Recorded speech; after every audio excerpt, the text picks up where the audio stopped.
Bien, para esta actividad nosotros vamos a escoger 4 elementos para poder formar nuestro bodegón.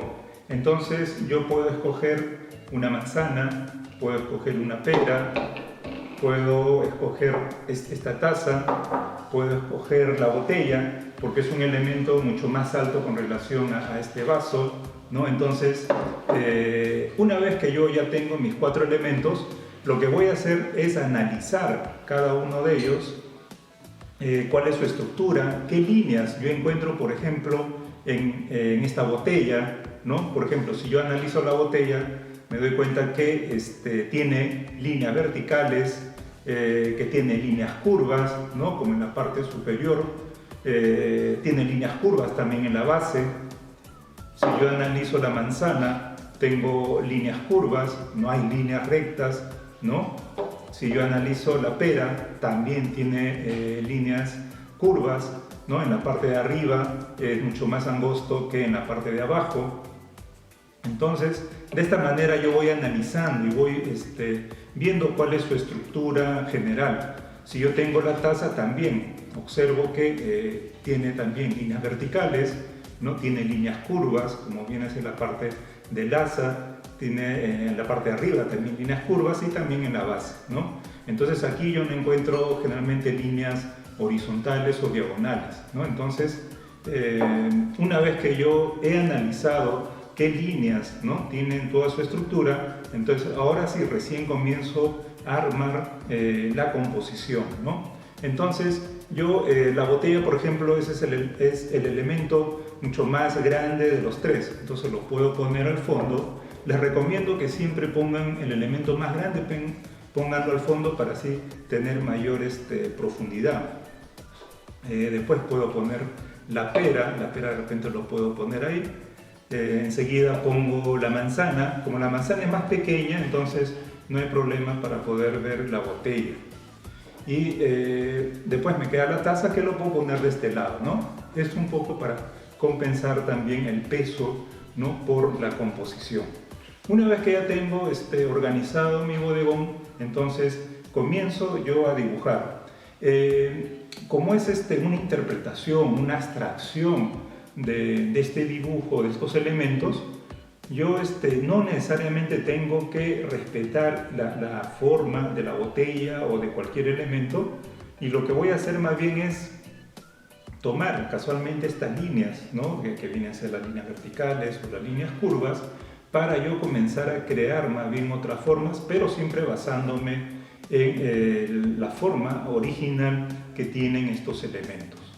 Bien, ahora entonces que ya tengo armado mi bodegón, entonces comienzo a dibujar, ¿ya? Entonces yo puedo comenzar de repente con la botella, ¿no? Entonces comienzo yo a trazar líneas, ¿no? Ya hemos dicho que la botella está compuesta por líneas verticales, entonces yo puedo comenzar haciendo líneas con respecto a, digamos, a lo que es el borde del cuello de la botella. Hago la parte de arriba, puedo yo trazar una línea, un eje central.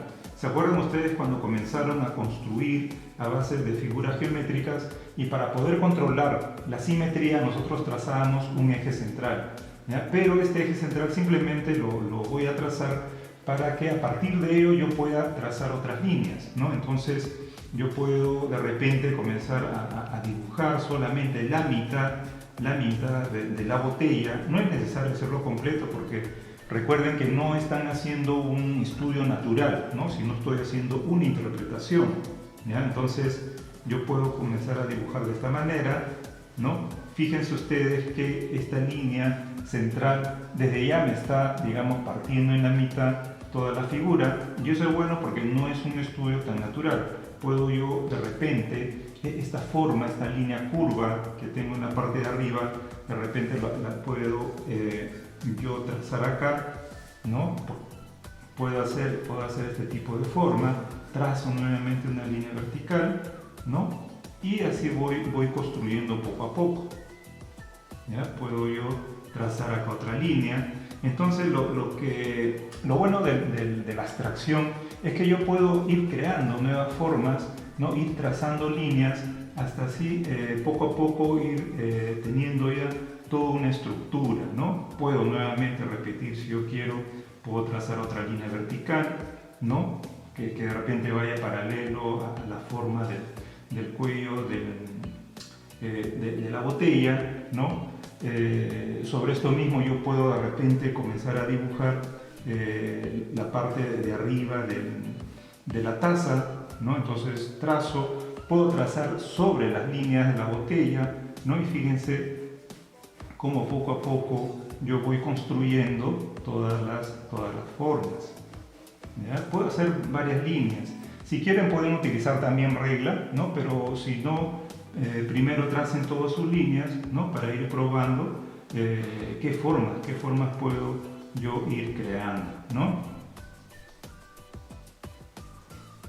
Muy bien, entonces poco a poco he ido agregando nuevas líneas, nuevas formas.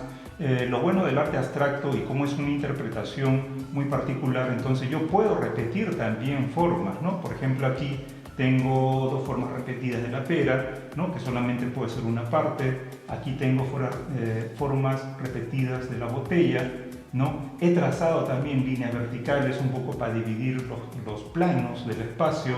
He vuelto a repetir alguna forma de la taza. Entonces, ustedes pueden repetir también algunas formas, ¿no? de cada elemento, ya eso a gusto de cada uno, pero siempre teniendo en cuenta lo que es la composición, ¿no? Entonces, una vez que yo ya tengo toda esta estructura lineal, lo que voy a hacer más bien es comenzar a valorar, a darle diferentes tonalidades, ¿no? A cada espacio. En este caso no es necesario tener en cuenta la luz, o si la luz viene del lado derecho o si viene del lado izquierdo, sino que simplemente yo comienzo a valorar de una manera muy libre, ¿no? Entonces yo elijo qué espacios van a ir mucho más oscuros, qué espacios pueden quedar más claros. Entonces yo les aconsejo que siempre comiencen ustedes a valorar, a darle sombra siempre a los espacios más oscuros. ¿Recuerdan cuando hemos comenzado nosotros a hacer el estudio de la esfera, del cubo y también de cada elemento en el estudio real que realizamos la vez pasada? Siempre hay que comenzar con los espacios más oscuros, ¿ya? Entonces yo puedo, por ejemplo, comenzar a valorar, a darle tonos mucho más oscuros, por ejemplo, en esta parte, ¿no? Yo puedo elegir qué espacios son los que pueden ir mucho más oscuros, ¿ya? Entonces rápidamente yo comienzo a valorar, ¿ya? Entonces fíjense ustedes, ¿no? Recuerden que en todo el trabajo tiene que haber toda una escala de valores, ¿no? Del tono más oscuro hacia el más claro, ¿ya? Entonces yo puedo comenzar a valorar de esta manera, ¿no? Fíjense que ya no tengo muy en cuenta lo que es la luz, ¿no? Entonces yo puedo de una manera muy libre, ¿no? Escoger los espacios que quiero que sean mucho más oscuros, ¿ya? Entonces yo puedo trabajar de esta manera, ¿no? Puedo ir oscureciendo.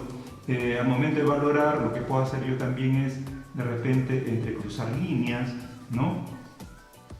Siempre ustedes tienen que conocer su lápiz, ya tengo que ver hasta qué intensidad de oscuridad yo puedo o me puede dar el lápiz, ¿no es cierto? Entonces voy trabajando de esta manera, ¿ven? Como cuando yo comienzo ya a valorar, ya le voy dando otro tipo de forma, ¿no? de volumen. Entonces siempre cuando ustedes comiencen a valorar, tengan en cuenta el contraste. Donde pongo un tono oscuro, al costado tiene que haber un tono claro, ¿no? Entonces yo puedo dejar estos dos planos así claros y de repente este plano de acá le puedo dar oscuridad. Entonces comienzo yo igual a trazar, ¿ya? Muy rápido.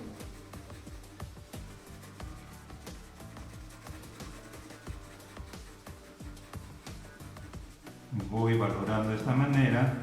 También ustedes se pueden ayudar si en caso no quieren que quede muy marcado el lápiz, ¿no? Si en caso no tenemos difuminador, puedo tener igual mi papelito que utilicé, ¿se acuerdan ustedes? Para la valoración de la esfera. Puedo yo frotar con un pedazo de papel, ¿ya? Y así ya no me quedan las líneas tan marcadas, ¿no? Ven, entonces, y siempre no se olviden de poner un papel debajo de la mano para que así la mano no frote el dibujo y no lo malogre, yo puedo comenzar a valorar de repente aquí esta forma que tiene más o menos la pera, ¿no? Digamos que es una forma que me está dando como una especie de silueta, donde yo puedo también comenzar a de repente hacerlo mucho más oscuro, ¿ya? Fíjense que yo puedo tener también algunas formas completamente planas, como si fueran siluetas, o puedo hacer yo todo un degradé, del tono más oscuro al tono mucho más claro, ¿no? Y así poco a poco voy trabajando, ¿no? Siempre observando cuáles son los planos que yo quiero que quede mucho más claro, ¿no? Y así poco a poco voy trabajando, ¿no? En cada espacio, ¿ya? Entonces cuando yo comienzo ya a valorar, ya no me rijo tanto por la luz, por el volumen, sino que casualmente esa es la gran ventaja que tiene el arte abstracto o la abstracción para yo poder decidir y ver qué formas, qué espacios voy oscureciendo y voy teniendo planos mucho más claros.